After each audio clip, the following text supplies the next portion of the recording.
discussing laws of thermodynamics, thermodynamic laws. They are about three basic laws. The first one is not a well-known law. You don't see it as a law per se. The first law, we know first law of thermodynamics, second law of thermodynamics, and the third law of thermodynamics. This we'll be looking at in Giffy today. The time we spend today will consider the laws of thermodynamics. The four laws, they are fundamental quantities that have to do with the temperature, energy, entropy, and then we call it state variables that characterize the state variables in thermodynamics. I don't know why.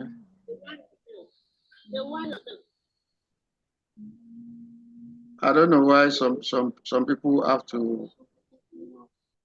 I will have to. If anybody should come up again, I will mute everyone.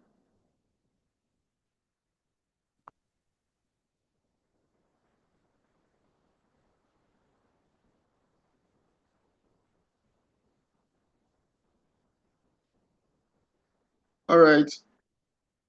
We are talking about the parameters that we evaluate when we are considering the thermodynamic laws. These laws are three basic laws. The first law of thermodynamics, the second law, and the third law. The zeroth law is just like a statement of facts that is given. So we go straight into the laws. The zeroth law, these are statements of those laws which we still look at it. Let's go straight to the zeroth law. It says that if two systems are in thermal equilibrium with a third system, they must be in thermal equilibrium with each other. So this law describes temperature. Let me just put it in a very simple format, that if you have a daughter, a mother, and a father. Now, if the father is at the same temperature, that is, if the father is a friend to the mother, and the father is a friend to the daughter, which implies that the daughter and the mother are also friends. Okay, so those are so if there are two, which may not necessarily be, but for temperature, that is, you are a friend to A, also a friend to B. It means that A and B are friends. So it doesn't really hold physically, but we are just trying to use that as an illustration where we are describing temperature. Temperature, we see here, if A and C are in thermal equilibrium that is at the same temperature with B. If A and C are in thermal equilibrium with B, then A is in thermal equilibrium with B. Okay. Differently, we say that A and C differently are in thermal equilibrium with B. Then it means that A is in thermal equilibrium with B. Practically, this means that all three are at the same temperature, and it forms the basis of comparison of temperatures. So the statement says that two temperatures which are equal two systems or two bodies which are equal in temperature to a third are equal in temperature to each other.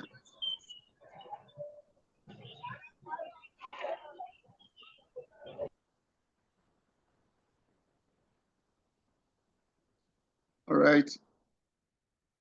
The implication that is of it is just for the sake of studies, not necessarily being linked to the physical interpretation of that. Now, let's get down to the main three laws of thermodynamics. The main three laws of thermodynamics. Like I said, the zeroth law is more general, it's a general statement, but the other ones are very specific statements, and they come with not just temperature, they have other equations. Now, although the zeroth law, we can bring in reversibility and other stuff like that. However, that we just leave that there. The first law states that the increase in internal energy of a closed system is equal to the heat supplied to the system minus the work done. That is, it's actually this equation here, this equation, the last equation. That is the sometimes though the way it is written, that is that the Q equals to the Q is, we can call it the amount of heat supplied or removed from a system. This is the Q, or the change in the amount of energy supplied or removed from a system is given by the change in the internal energy of the system plus the work done on the system. Okay, heat supplied or removed, heat energy supplied or removed from a system is given by the change. It has to do with the work done, the work done on the internal system, the internal energy change of the system, and the work done, the energy of the system, internal energy of the system, and the work done on that system. The change, or we call it the change in the work done.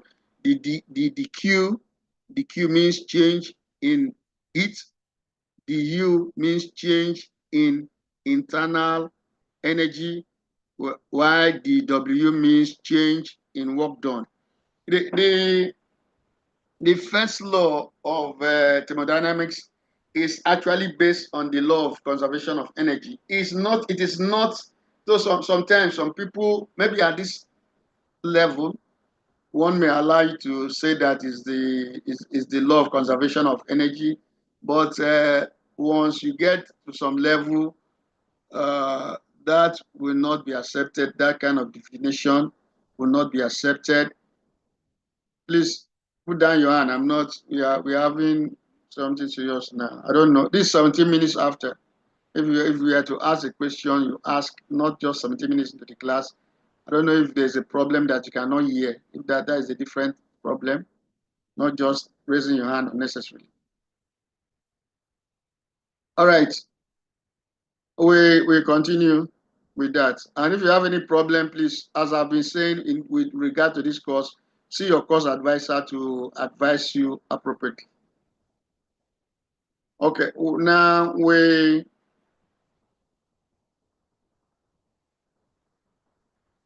will not subject ourselves to unnecessary interjections. Please, let's face the business of the day. The uh, law of conservation of energy says that energy cannot be created nor destroyed, but that it can change from one form to the other. Okay, that the total energy of an isolated system is conserved, doesn't change. Let's say you assume that, let's assume that the Earth